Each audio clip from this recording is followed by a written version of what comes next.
வெறும் ட்ரீசர் தான். இனிமேதான் மெயின் பிக்சரை பார்க்க போறீங்க.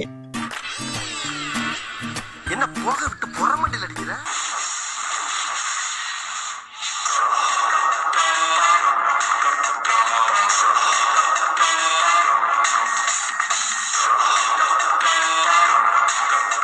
ஏன்னா ரெண்டுமே ஒரே சம்பவம் தானே, அதையும் பிரிக்கிறீங்க.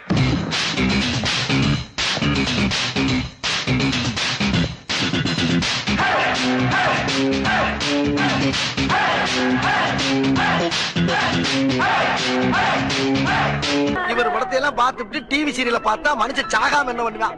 சரி விடு.